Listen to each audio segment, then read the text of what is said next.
Good morning. Today I'm going to make a video about this book, How to Train Your Man Like a Dog. And this book was written by YouTuber Elderly Advice. I'm going to link his video channel in the description. And I watch all of his videos. I love that he's so authentic. And he is teaching women how men think and how we should vet a man for dating. I love his advice. It's timeless and it's classic. So let's begin. Now, why do women have to train men like a dog? Because of two natural inclinations that men have. Their desire to be competitive and their natural instinct for sex. And so you want to muzzle the penis and awaken his competitive drive. Because, and I'm going to read from the book a number of times, so I'll be looking away from the camera, is that men possess a myriad of natural characteristics, such as love, compassion, and warmth. But in this book, the focus is on the competitive nature of men. And men also possess a number of natural instincts, such as survival and dominance. But in this book, the focus is on the man's natural instinct for sex. And since men want to compete for women, and you awaken his competitive nature to compete for you, when you get him to bond with you and respect you, then he will want to compete for you. That awakens, when he competes for you because you're not easy, it's going to awaken his qualities of warmth, compassion, and love. Because until you've awakened that in him, he is just going to see you as a sex toy. Because you haven't awakened it. I'm going to say this is different from women because we start in our hearts. We're like, ooh, I like this guy. I want this man close to me. So we have sex with the guy that we like. We have to like you to have sex with you. But men don't have to like you to have sex with you.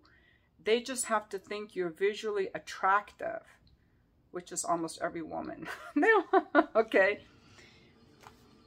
He writes, females who are fast and easy will always amount to being only sex toys for men. You will never meet his parents or be invited over for Thanksgiving or Christmas. Your phone will only ring when he wants sex from you. You can try calling him, but if he is not in the mood for sex, he won't answer. All you'll get are excuses, lies, or canceled dates until he gets in the mood to have sex with you again. Then when he gets the urge to have sex with you, all of a sudden, out of the blue, you'll get a text or call from him like nothing has happened. The next text or call will probably read or sound something like this. Oh, hey, baby. Sorry you haven't heard from me. I've been busy with work or life issues. I would love to see you. Let's go out tonight. I miss you. Oh, my God. I've been on the receiving end of guys bailing on me, and then when they came back and wanted to see me, I jumped on it. This was before I understood the nature of men. This guy's helping us out. Once you understand this, you're not going to fall for it because they're not like us. I'm like, oh my God, he wants to see me? He must like me. No. It's nothing to do with liking you. He wants that easy pussy. My words, not his. He's very respectful in his languaging. I'm just a little bit more blunt. Because women don't usually like that really blunt talk. But I think it's okay coming from a woman. I don't know. Once you start having sex with a man who only sees you as a sex toy, men really think that they can get away with dropping out of your life for weeks, months, or years at a time and all of a sudden pop back in your life like nothing ever happened. The following chapters of this book is going to focus on one basic message. It's not about meeting the right man and having a relationship with him. Okay, this is about training a man to bring out the natural characteristics that are embedded in him. The training will make him into the right man for you. So the advice he gives in this book is going to weed out the F-boys, the A-holes, the players, the pickup artists. And it can also turn a man who could view you as a sex toy into a man who sees you as a woman to date or a woman to marry. By not being easy, making him compete for you. And I will say that a man values a woman he has to work for. I know this from having sex with women. I look down on women who are easy. It shows you have no restraint. Just like I look down on men who are easy or who are always like, have you ever been out and seen a guy who's always looking around for something he can score? It's not attractive energy, that neediness, that impulsivity. It's not attractive energy. Restraint, discernment, standards are sexy and hot and attractive. Someone who has standards and boundaries. And ladies, it's so easy to get swept up in this fantasy. And I'm going to say a lot of the times I was easy. It wasn't because I was easy. It was because I liked this guy too much too fast. And that's a beautiful quality, but it's not helpful to bond too quickly. It's not good to bond too quickly and overinvest in someone we don't know. And this is going to require discipline. These things, I believe, work. It's going to require discipline. It's going to require you to not falling for a fantasy of this man, because we don't know this man. We got to vet him. And I've talked before about vetting men, screening men, like in an interview, but I didn't really know how to do it. Well, this book teaches us how to do it. So, okay. So why do men need to be trained? I'm going to let you read the book about all of this. Let me just tell you in a summary that what he's talking about is, in the beginning, the woman needs to keep the leverage because the guy is going to want to have sex. Now, some of you men watching this video have the opposite problem, that you suffer from low self-esteem, and you're afraid to talk to women because you think you have no value, no woman will like you, or your mom shamed you for, you got some negative programming around women and your own value as a man in your childhood, which you can heal through therapy. And you don't even know how to talk to a woman, or maybe you've gone your own way and you think women are POSs and you don't want to bother with them. But there are men who are pickup artists and F-boys, and there are also men who want to date. So this book is for women. This book is written for women who are dealing with men who are actually interacting with women for the purposes of picking them up or dating them for a relationship. Okay? And there are women who meet men, and there are those men out there. So this is specific for those men. This book is not addressing the men who are afraid to talk to women, who are still virgins in their 30s, who suffer from low self-esteem and don't talk to women. This book is not about those men.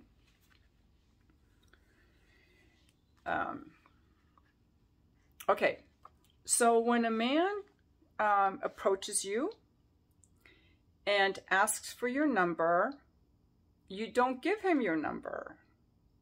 You just say, well, maybe, and you give him your email address. Now, a lot of people say that's old-fashioned, but it isn't. People use email all the time. I use email in my business. People use email for business. It is a modern way of communicating in the business world. You don't give him your number because this phone could be full of numbers and it makes you too easy. You want to see if this guy's going to work for you. And you're setting yourself apart. By giving your email address, you're signaling a lot of things. I'm not that easy. You're going to have to work for me. You're setting yourself apart. She gave me her email address. And he's going to have to think a lot more. He's not going to just email you, hey baby, like he would in a text and start sexting with you. So, give him your email address and he's going to email you. If he doesn't email you because it's too much work, good. You weeded out an F-boy. You have to be okay. You have to be okay with making him work for you. I think too many of us are too quick to be loving and giving to a man without vetting him. This is the vetting process. After he's vetted, you can send him sexy photos and tell him you want him to F you tonight over the kitchen counter once you've vetted him. But not now, ladies. You're vetting this guy because you don't know if he's married, he's a pickup artist, he's an F-boy, and you want him to respect you. Okay. Emails you. You wait 2 days, not more than a week. You wait. Make him wait because he's thinking about you. This is the girl that gave me an email address. She's not replied to me. Now, if you get anxious around any of this, ladies, he's not going to email me. What is he thinking? I got to get back to him. What if he thinks I'm not interested? This is your work, ladies. Because bonding too quick, if you want to bond too quick, and I've done that, that's a red flag for why do I feel like I need to grasp for him? Why do I feel abandoned? Why do I have to get back to him? What is that in me? It's a more natural, healthy way to have spaces between your interactions, especially early on. That's healthy. If this feels uncomfortable, there's your opportunity to do some work around your emotions or the stories you're telling yourself. If I don't get back to him, I'll lose him. That clutchy, graspy thing is your work. What if he thinks I'm not interested? That insecurity is your work. You get back to him and you suggest a day, time, and place that you want to meet. That's close to you, convenient for you. In the daytime, for 1 hour, you drive yourself to the date. You have all the leverage. And I suggest you pay for your date. You are screening him. You can leave when you want. You don't have him pick you up. You don't get in his car. You don't get drunk and make a long date. You don't do anything that weakens your leverage, that weakens your willpower. You are vetting this man. Because if you don't vet him and you get him a little bit of leverage, or you let him think you're interested in him, or you get too giggly, he's going to take that leverage and he's going to come over, and the next thing you know, you're laying on your back. Especially if he's smooth and charming. They will say anything. They will be so charming. You need to maintain your leverage. You're screening. This is a vetting process. Okay, let me see. I got to look at the book before I go on. Okay, so the purpose of the first date is to train him to bring out his competitive characteristics. To muzzle the penis. So that he sees you as a worthy companion, not a sex object. To maintain your female leverage because he will gain it if you don't. To get him to respect what you are doing and make him understand there are serious consequences for bad behavior. To decrease his level of predictability. Men automatically make predictions based on assessing females in the initial stages. To exalt the contenders and weed out the alpha males, a-holes, players, pickup artists, and non-committed types. and to not let him yank you on the leash. So for the first training session, the first date, you're going to have a proper training mentality. Ladies, you run the show. You're going to need discipline. That means you're calm and control your emotions. You need a poker face. Do not show what you're thinking or feeling. And you need an email address strictly for meeting men. So I would probably just use my email address that I already have to give out. So this is about there are a lot of chapters.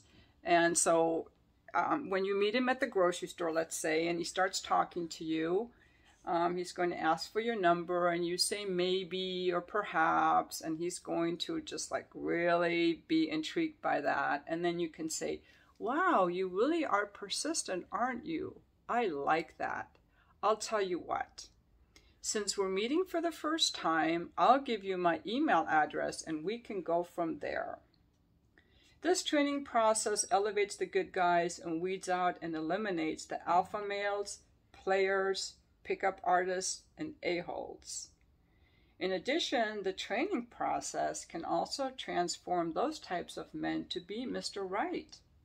Even if they have good natural characteristics, it just has to be brought out of them. So remain disciplined and give him your email address. Trust me, he will email you, and chances are it will be one of the sweetest emails you have ever received, due to his other natural characteristics being activated. Hence, it will force him to write a sincere, heartfelt message. It will not be a typical, hello, this is Mike from the grocery store. It will be much more detailed. He's going to put a lot of thought into it. He's going to make sure he conveys how much he enjoyed talking to you, how you're different from other women, and above all, how badly he wants to get to know you better or see you again. He's also going to proofread the message numerous times to make sure his sincerity is conveyed before he hits the send button. That's the power that all females possess just by knowing and maintaining your female leverage, having discipline, and activating the competitive nature in men. Again, it's in the DNA of all men to compete. And speaking from a male's perspective, we love doing it. The harder females make men compete, the harder we will compete for you. Just look at your past relationships. Did you make the man compete for you? Or did you make everything easy for him?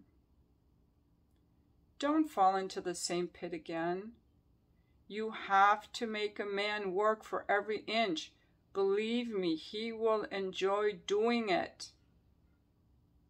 Don't look at it as punishment. Look at it as establishing the boundaries of how you want to be treated. So that's your first training session. The second training session, and I'm going to let you read the book. You can order the book on Amazon to find out how you conduct the next few training sessions. I think, I don't want to give it all away. I think you should read the book.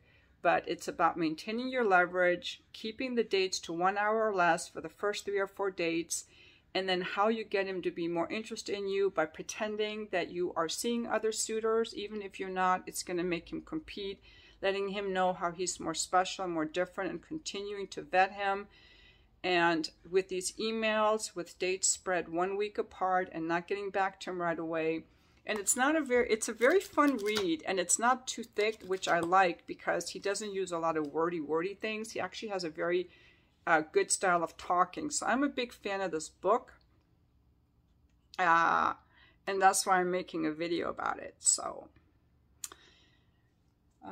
yeah. So, thanks for watching my video.